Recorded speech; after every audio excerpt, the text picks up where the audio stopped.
Hello there. Welcome to those of you joining us live and any of you who are listening to the recording.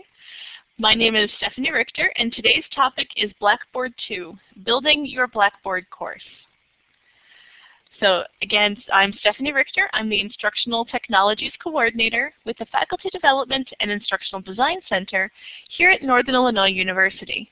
My contact information is here on this slide, and I will put this slide up again at the end for you. So today's workshop is really came about because of faculty request.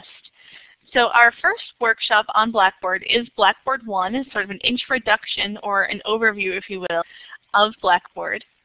And we found that faculty felt that it was useful but not quite enough.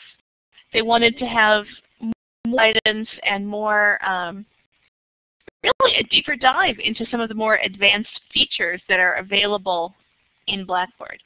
So we began offering this Blackboard II, the opportunity to see some of those more advanced features and to have an opportunity to ask your questions based on what you already know about Blackboard. The objectives for today, we are going to review some of the preliminary steps, structure, and elements of Blackboard. Just very briefly, and as I said, I really want to answer any questions you have to begin working on building your course.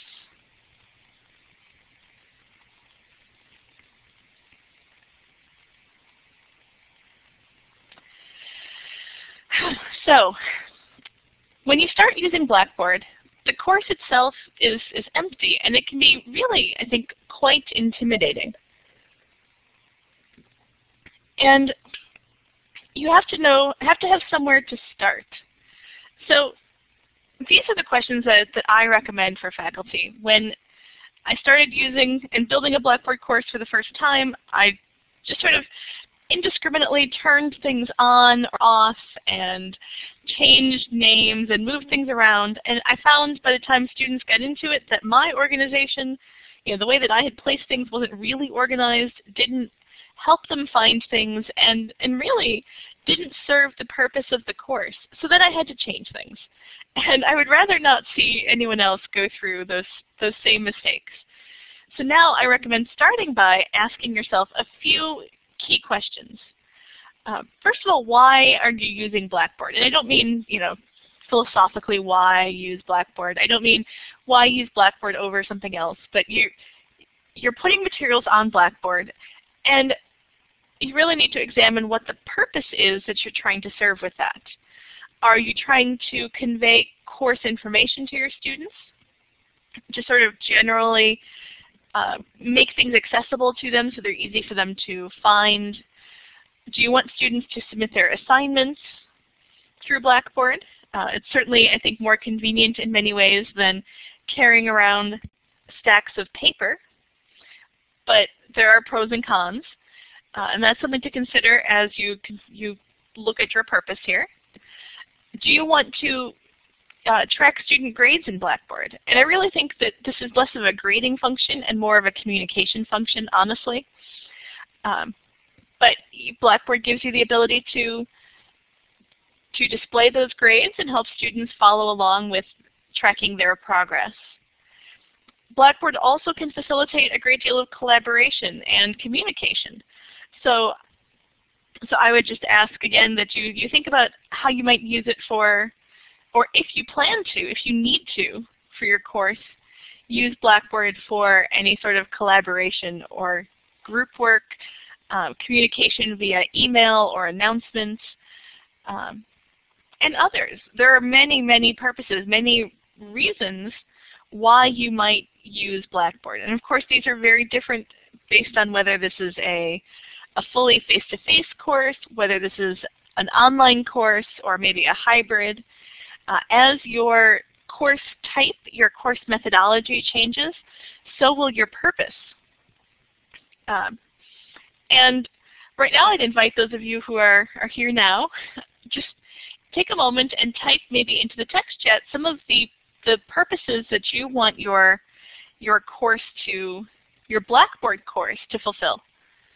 So I'll pause just a moment. If someone would like to take the microphone and tell us about their plans for their course, I'm happy to do that as well. So just a few moments, take some time and type into the text chat there.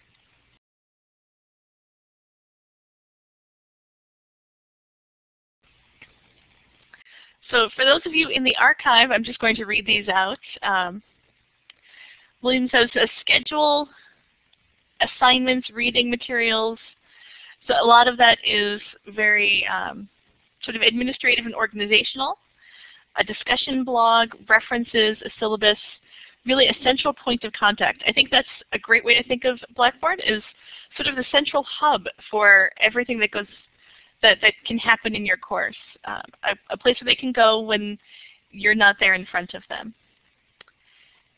Jim says that he uses Blackboard to make course handouts available, share supplemental material, post web links, show current grades. So it's sort of a mix, again, of organizational course information and communication. Carrie says, I'm thinking announcements, showing grades, communicating with the professor and other students, and materials for their use in reading. So again, a variety of uses all in one. It's important to think about these, as I said, because when you know what those purposes are, that will direct the way you develop the rest of the course. So thank you for providing those.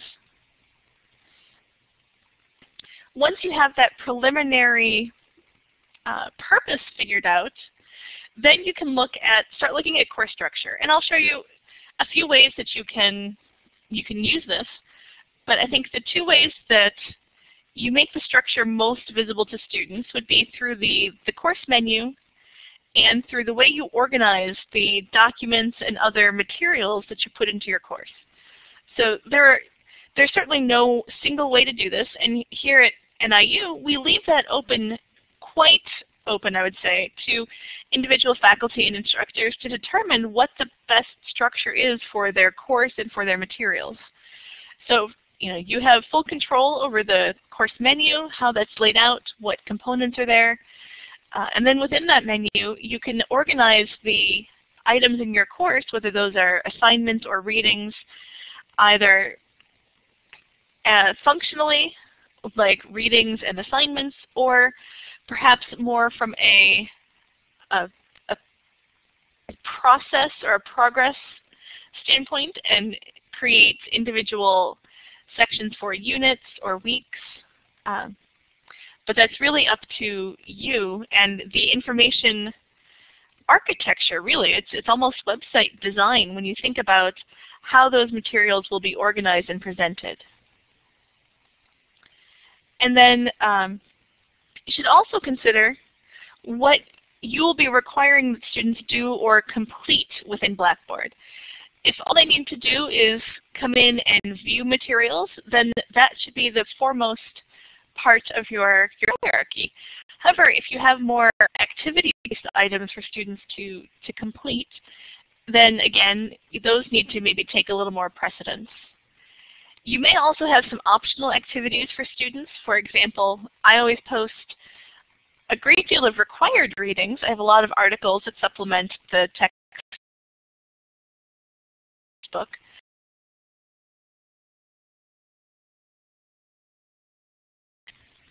I apologize. I believe my microphone cut out briefly, but I'm back on now. I was saying that I have some optional readings to enhance what students are learning, and that I make those available in a slightly different area so that it's clear what's required versus what's optional. Students, of course, the cynics in most of us, I think, says that students will only do what's required of them, but I think that it's still useful to provide them enrichment opportunities beyond what they normally offer or normally are required to do. And then finally, I would ask you to think about how you plan to use Blackboard.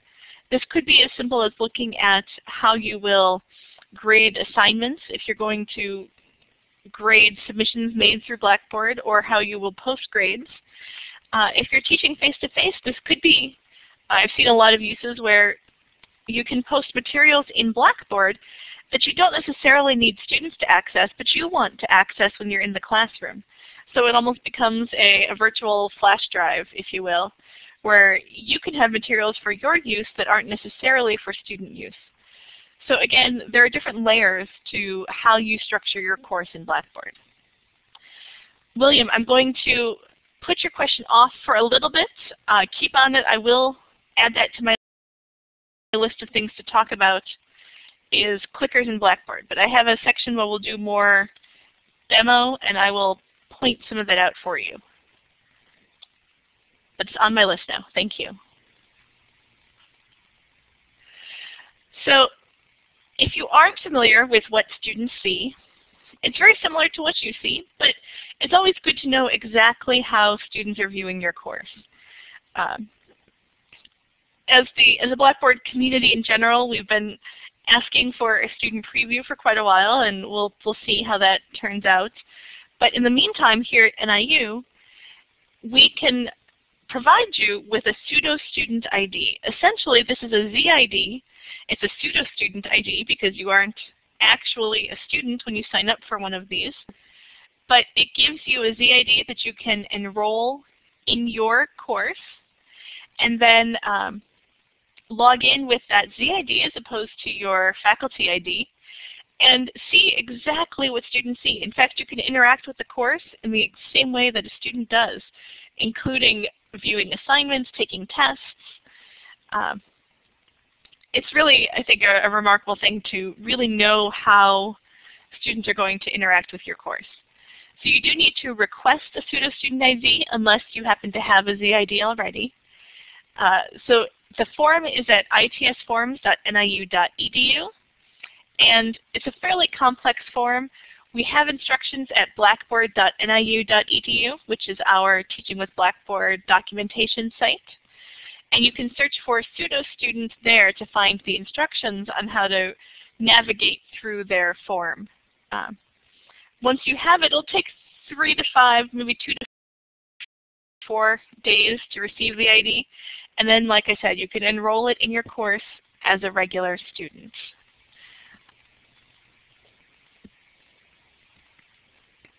So the first step, once you know your purpose and you've logged into Blackboard, is to start building out your framework. So you would start by customizing your course menu. You can actually adjust the course entry point, which is Blackboard speak for the first page that students see when they log in. You also should create some folders to organize the content and activities into a way that's easy for students to navigate. And making the course available. This may not be one of the first things you do, but it's one of the first things that I want to sort of draw your attention to because it's a step that frequently gets forgotten. When you request your course, of course, it shows up in your list of courses as unavailable, and that means it's unavailable to students. Once you have your course built out and ready to go, then you can make your course available so that students are able to see and access it. Carrie, I will add enrolling as students, based on your question there, how to enroll users in a course. I will add that to our demo for today. If you have the ZID, it's just a few clicks to add the ID, and then you can do that in any course that you're teaching. So once you have your framework built, then you can build content, add content within that framework.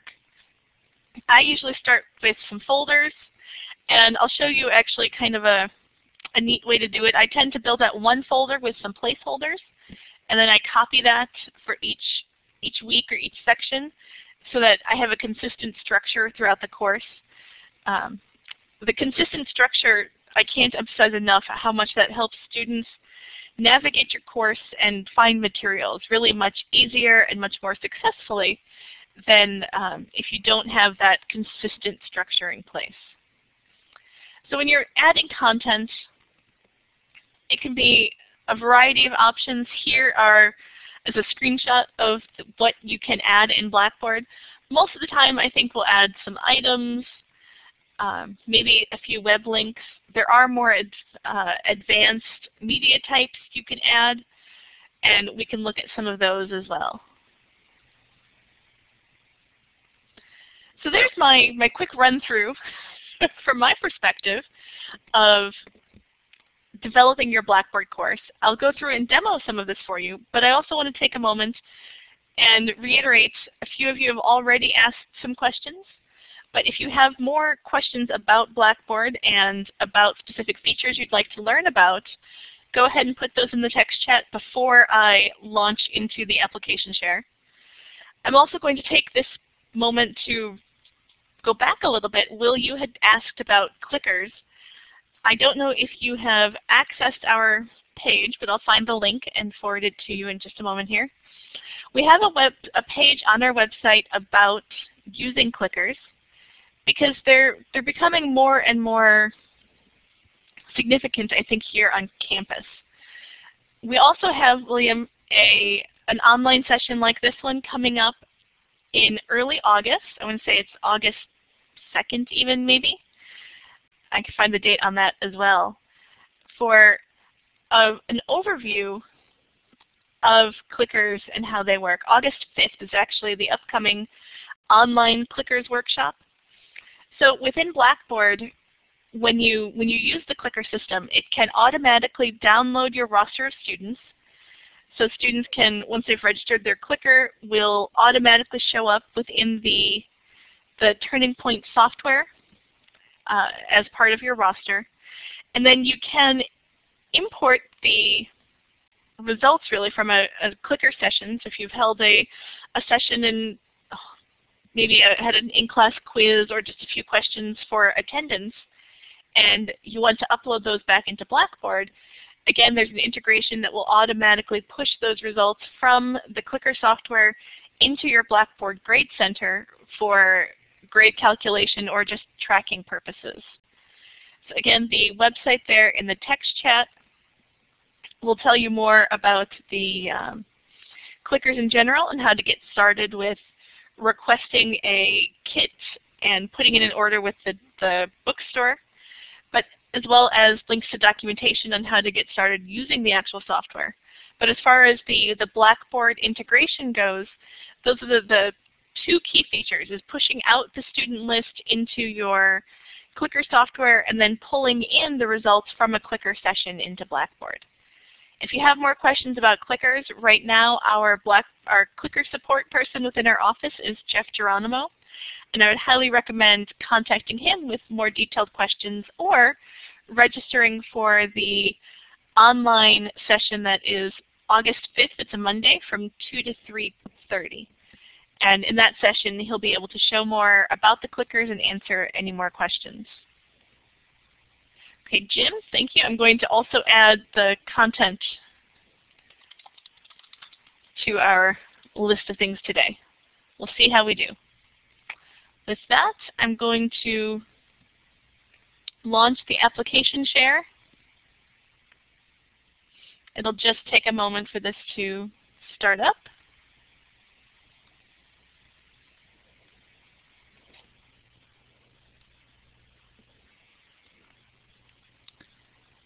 All right.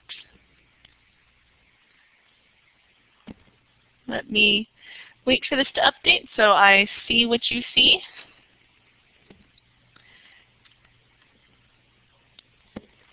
And we'll give this just a moment. Like I said, it may take a moment for the screen to rebuild. So I'm waiting for my preview to come up. It seems like the bandwidth is a bit slow right now, so we'll take it easy. And Jim, difference between collaboration and Blackboard Collaborate. That's another great question. That confusion comes up fairly often. All right, so this is, of course, the standard Blackboard view. This is what a brand new course looks like. Fairly open, fairly standard. Not much content, technical content here yet, of course. Within Blackboard, you're probably familiar by now with the menu here to the left, your course menu.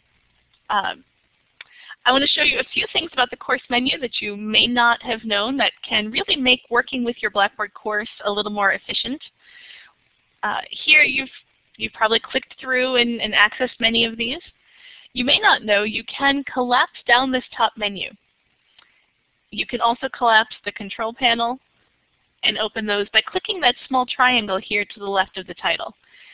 It may not seem very important, but for example, if I'm working in the course tools quite a bit, that's a long list to scroll through all the time, and I can collapse my menu at the top and access these far more directly. I often, as well, when I'm in the classroom and I'm trying to tell students about how to find something in Blackboard or navigating, I'll collapse that whole control panel so it isn't distracting to students who may not have seen it before or may wonder what's going on there.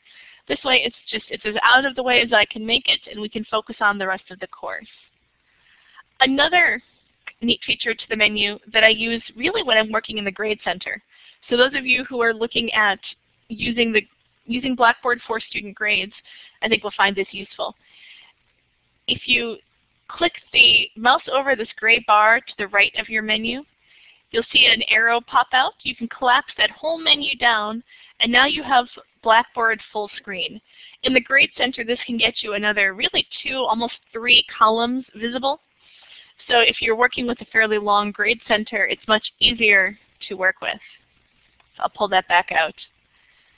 Another great time-saving feature that you might not be familiar with there are 2 global menus that will let you jump from one course to another. In the past, you have to go back to the NIU tab here in order to go from one course to another. Now you can click next to the house, and that pulls up, I have a lot of courses, but it will pull up a full list with all of your courses. Or at the very top next to your name, you can click and drop down a full list of all of the courses and any of the organizations and communities that you're involved with. So rather than going to the NIU tab to click to go to another area, you can simply use this menu to click between them directly. You can also use, in this global navigation menu, a variety of new features that were just released this summer that let you see and aggregate a lot of the information across your courses into one area. So for example, this Posts button that is second on the list will take you to a page with all of the discussion board posts from all of the courses that you're involved in. Rather than clicking course by course, you can skim those all at once. There's also access to the full calendar from all of your courses here on this menu. Students have access to most of these as well. Moving back to the menu for a second, I want to start thinking about if I'm building this course, so we'll pretend this is my new course, and I want to build it out. This is the default menu, and it's a nice menu, but it isn't necessarily the way that you want your course to be structured. You may not know that you can change the names of any of these, and you can rearrange them as well. So for example, information. We really, I think, initially intended for this to be for information about the course in general, things that would really cover the entire end-to-end course, whether this was your syllabus or some grading rubrics, maybe your contact information. And the name information is just kind of vague. So if I click this drop-down, the small round button here, the drop-down, I get this menu. I can rename it. I'm going to call it, I'll call it course information. It's a little more descriptive than just information. This next area for contents is where I'm going to build out the majority of my course. So normally, I like to arrange my course week by week. And so I'm going to call this, instead of content, I'm going to rename it and call it weekly materials. Within this weekly materials area then is where I'll put all of the readings, the information about the week. Any weekly assignments can go under weekly materials. You can delete areas if you aren't going to use them. So for example, if I didn't want to use contacts, I could delete that link, and then it would be removed from the menu. And if there's an area where I just didn't want students to see it quite yet, like maybe I'm still working on what tools are available, I can choose to hide it, which would allow me to come back and make that available at a later date once I have it ready to show. Using the plus sign that's here in the just above the menu to the left, you can add items to your menu. For example, if you had an additional area that you wanted students to access, you could create a content area for perhaps you have an area with those optional resources. And you don't want them to be confused with the weekly materials, so you can put those here in a separate area. You can also add links directly to various tools. If you're going to use, for example, a series of blogs, maybe you want to put a link to the main blog page that lists all of those blogs right on the course menu so it's easier for students to access.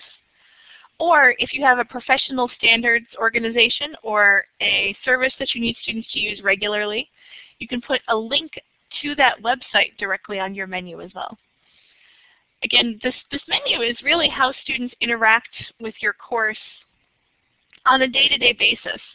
And so it's really useful to put some deep thought into how this is structured and how it's ordered. I'm going to quickly now go into weekly materials and start building out my course for the whole semester. I think traditionally what many people do is come here to build content, and they'll create item after item and just start posting documents into the materials or the content area. And it's good to have materials posted for students, but I think it's better to have them organized so that students can find them easier. For that, I tend to use a lot of folders. So I'm going to start here in this weekly materials. I'm going to create a folder. I'm going to call it, say, week 1 and whatever the topic is for that week. Or instead of that, I could just say it's week 1 with the dates. Or I could say it's what the dates are and what the topic is. Whatever you choose to use is up to you, but I would make sure that it's consistent. I'm going to call it week 1 and topic. And the reason I'm going to choose this specifically is while it's helpful to show dates, I also know from a course reuse perspective, it's also more challenging because then every semester you re-choose, you have to change the dates again. And this way, week 1 is always week 1, so that's easy for me to maintain. I can also provide a description if I wanted to here, but I'm going to save that and I'll put an overview within the folder itself. Let me submit this folder, and there it is. Just checking the text chat here, Jim asks, is there a way to make a menu item visible to only a selected group of students? There, unfortunately, isn't a way to do that with the course menu itself. So anything that's on the menu is visible to everyone. However, you can make a folder within an area and use a feature that's here called adaptive release. Adaptive release would let you show it to only specific students, or if you created a group with those students in it, then you can use it for that group. Yeah, unfortunately, so you've used adaptive release, yes. Unfortunately, there isn't a way to do the same function with the course menu. It has to be a folder. And actually that adaptive release works for folders and any other item that you deploy into Blackboard. So you can use that for files, you can use it for tests or assignments, unfortunately just not on the menu. So let me go into the week 1 folder. I did that again by clicking on the title, week 1. And now I can start building out how my week 1 structure is going to look. I usually create an item because that lets me type in some text. And I'm going to call this the overview. And just a brief description of that this week we will discuss something. And I usually try to provide this sort of introduction, maybe a few sentences or a short paragraph for each week in my course. If this were an online course, I would provide probably that full paragraph. For a face-to-face course, I might provide just a brief overview, maybe a summary of the topic and any assignments due that week. So let me add that on here. Due this week. And a few items just to help students plan ahead. So let me submit my overview. And next, I'm going to create a second item for my objectives. This week you will learn, and again, some placeholders for those objectives. I'm creating these quickly just to create a placeholder for those. But now that those are here, I can start looking more at my actual readings or activities that I want them to do. If I only had one other thing to go in this folder, if I had maybe one reading and one assignment, I would go ahead and place those here on this page. However, if I have a lot of readings for this week, I would actually create an entirely separate folder. So I'm going to create a subfolder and I'm going to call it maybe readings and submit that folder as well. So now I have an introductory structure for this folder. I have an overview, some objectives, and the readings that I would want them to access this week. This gives me a nice preliminary structure to work with. Now that I have my week 1 sort of template built out, if I go back to my weekly materials, and I'm going to do that using the breadcrumb trail here at the top, when I'm in weekly materials, now I can copy this folder and provide a destination, which will be in weekly materials.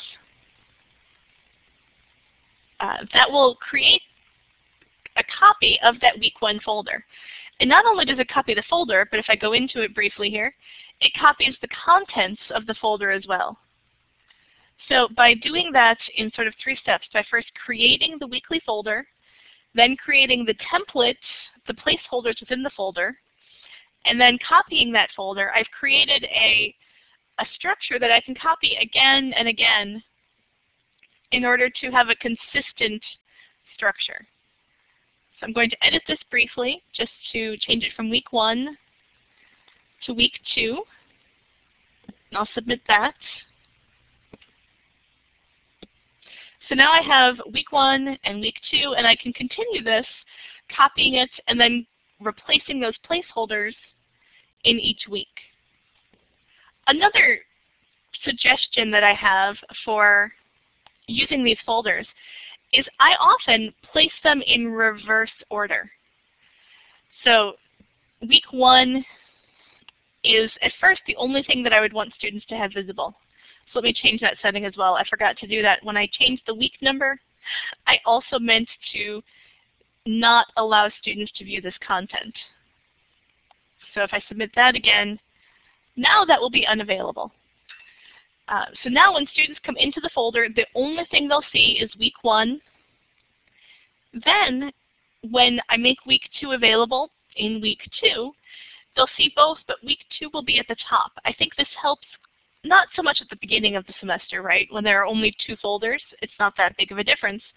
But if there are 16, it's much easier to come in and click on the first folder than to scroll to the bottom. If you aren't aware, if you don't have a ZID enrolled in your course, you can turn edit mode off here in the upper right corner, and that will give you a pseudo student preview. And that will show you that right now, yes, the only thing that's visible is that week 1 folder. So I'll turn edit mode back on so that I can go back to editing.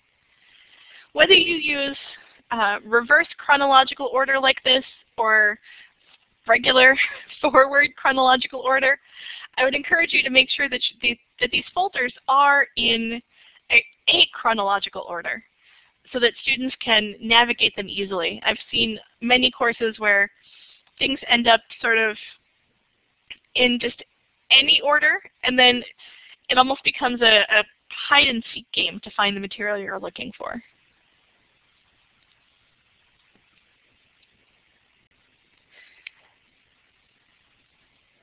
Are there any questions on structure or organization or planning?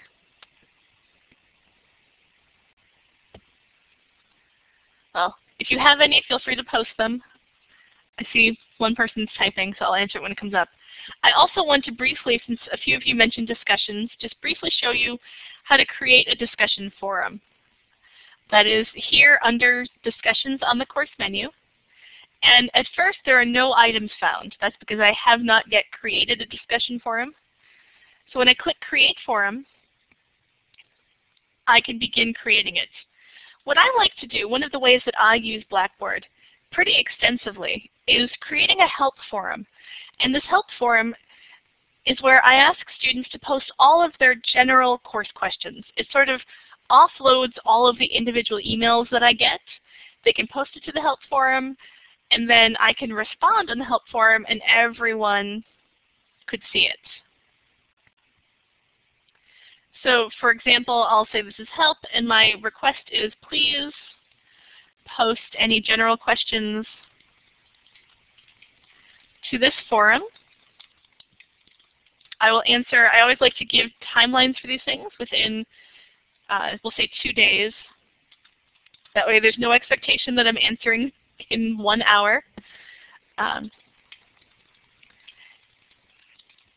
also going to add that I want students to feel free to help each other by answering questions as well. I'll certainly check to make sure that their answer was correct, but if someone else has the answer, then they can absolutely post that here.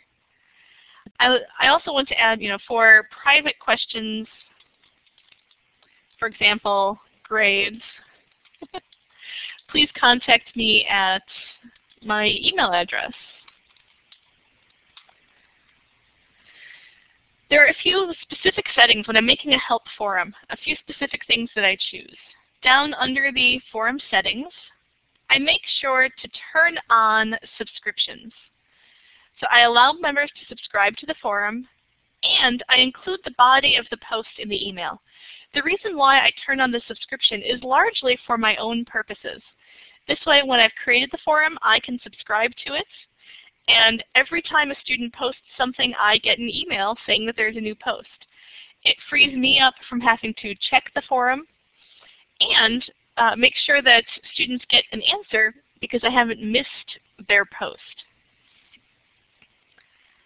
So that's all of the settings I'm going to change here actually. So here's my forum. The last thing I need to do to make this really an effective help forum is come in and click subscribe. That will subscribe me to the forum, so now I'll receive those emails. I can also come back and unsubscribe if I ever needed to. Students can subscribe to the forum as well, so they can see when answers are posted or when others ask questions. It takes a little bit of time to get students sort of trained to use this. I get a lot of emails at the beginning of the semester, and I just don't answer them. I say, please post that to the help forum so that others can benefit when I respond to your question. And they eventually come to expect that I'm not going to answer their question if they email me when it's one that belongs here on the forum. I'm going to just briefly come in to create one more forum. I'm not going to finish creating it. I just want to point out a new feature that you may not be aware that was just released this summer. And that is a new type of viewing threads. Here under the settings, we call it the post first. It's a setting that says participants must create a thread in order to view other threads in this forum. It's actually, I think it's a tremendous change because now students can't read each other's posts until they have made an initial one. It cuts down on a lot of the me too, I agree type of posts because they'll have already thought through and made a post before they've ever seen someone else's. So if you haven't used that before, I highly encourage you to try it out, experiment with it. I wouldn't use it for the help forum. Obviously, it's sort of diametrically opposed to the purposes to that type of a forum. But it is useful for other types of forums where I want students to maybe read an article and respond to it and then respond to their peers. This way they have to craft that original response without access to their peers. So just a new feature that's available for the discussion board.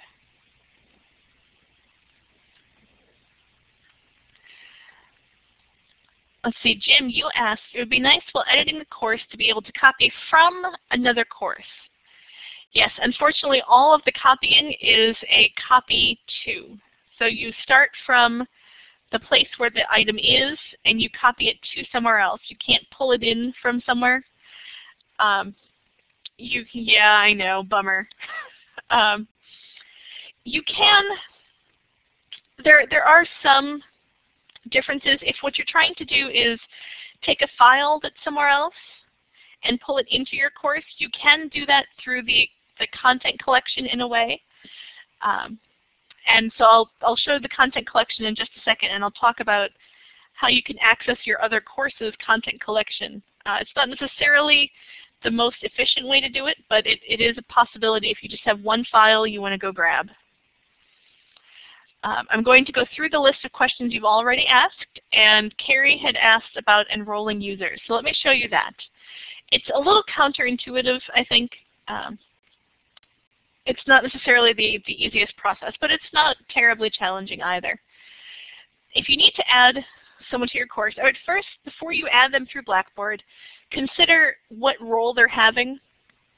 For example, if this is someone who is maybe a co-instructor, you may want to have your department actually add them to MyNIU as a co-instructor so that they're added to your course automatically. That gives them access to the other tools in MyNIU as an instructor for the course, like the grade roster.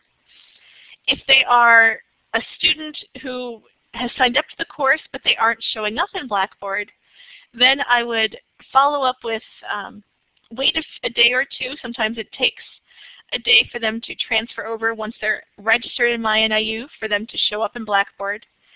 And I would contact ITS actually to resolve any sort of a student registration issue before you just enroll a student in the course.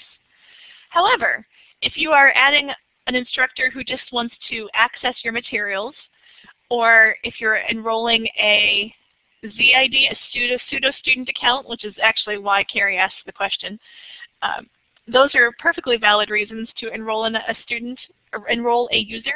I would just be careful about enrolling a user manually when there are other processes that would be more effective.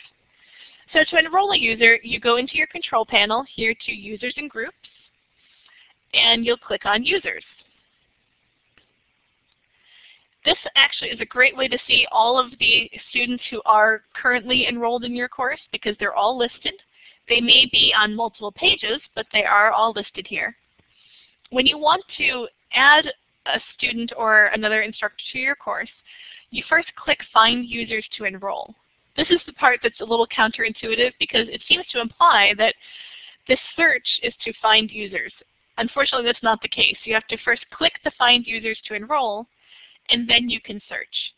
If you know the ZID, for example, if it's your pseudo-student ID, you can type it in directly here, or you can browse, which opens up a new window, which hopefully you can see. And this new window lets you search by last name to find the individual. Let's search for me.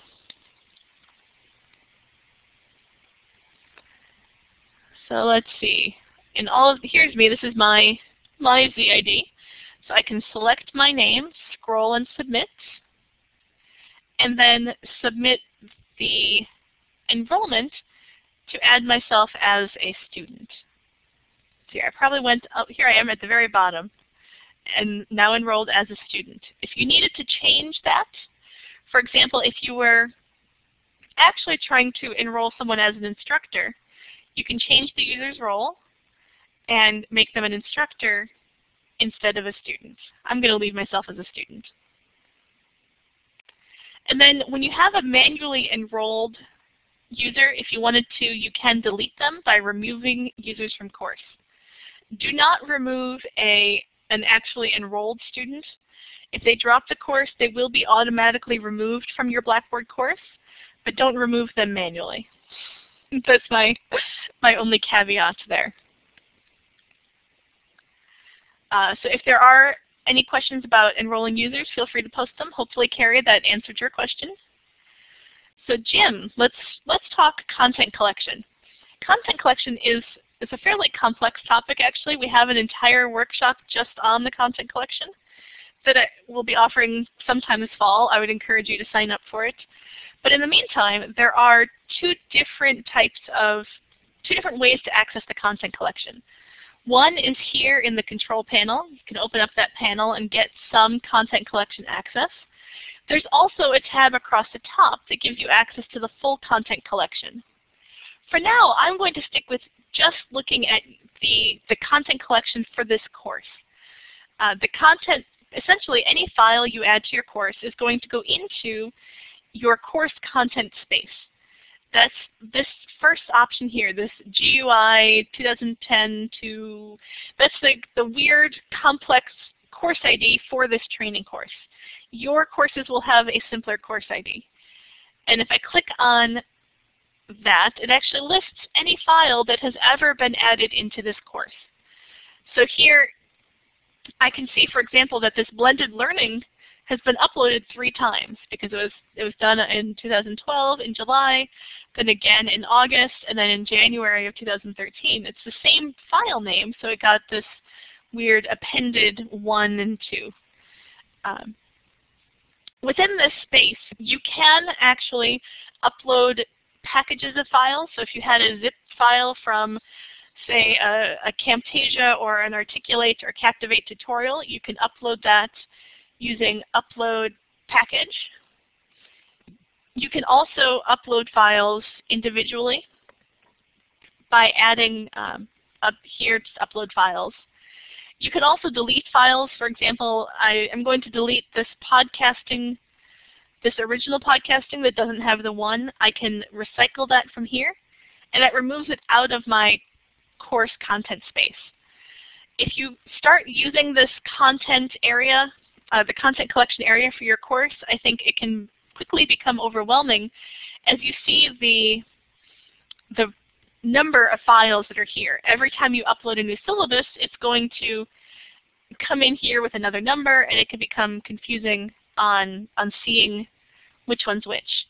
You can overwrite a file. So if you have your syllabus posted in your course already, and you've uploaded the file, you can actually come here and overwrite the file and upload a new file without having to repost it in your course. So this can actually be a time saver on replacing files if you come here and overwrite instead of going into the course, deleting it, and reposting it. William asks, what is the limit on size for files per course? Well, William, there's a variety of file sizes, file limitations, but none of them are too, there's only one, I would say, that's a really hard limit, and that is the file size per file that can be uploaded into Blackboard is 300 megabytes. So you cannot upload a single file with more than 300 megabytes. That's a hard limit. If you have a file for instructional purposes that students really need that's larger, you can contact ITS and they can work around that for you. They can upload it themselves, essentially. But you cannot, and students cannot, upload a larger file. Within your Blackboard course, you have 2 gigabytes of storage space.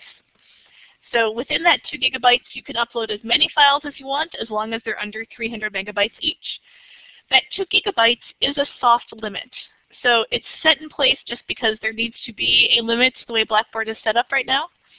If you need more than 2 gigabytes, you can request more from ITS, and they will increase your quota every time you request by 1 gigabyte at a time. You also have a personal content collection. So this is the course content. If I come to my ID here, P10SL, that's my ID. To go into the content collection, this is my personal content.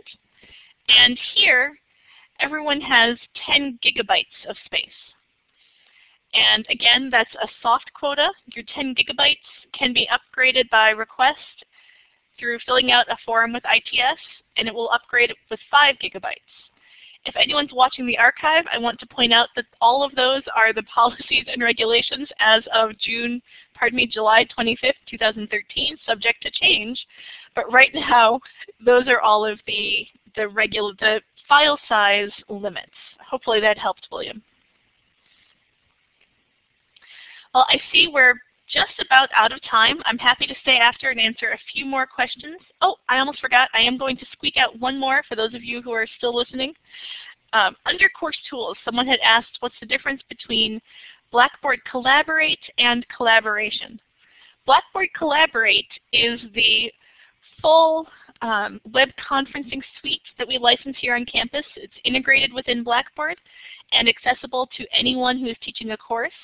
You can also incidentally use it for departmental meetings or committee meetings, etc. You can request that also through ITS. Let me know if you're interested. Every department can have one space to set up Blackboard Collaborate meetings. On the other hand, Collaboration are actually legacy tools that Blackboard developed a number of years ago. One, the virtual classroom, this lecture hall, has a whiteboard and text chat. The office hours is purely text chat. And they're both fairly old and old-fashioned. I would encourage staying away from those and using Blackboard Collaborate instead. That's maybe my own bias, but I would tend to use, I haven't used the collaboration tools in probably 4 years. And we're hoping that those will be updated soon with a new tool, but I have no details on that right now. So that was, I think, the final question that was asked, was the difference between Blackboard Collaborate and Collaboration.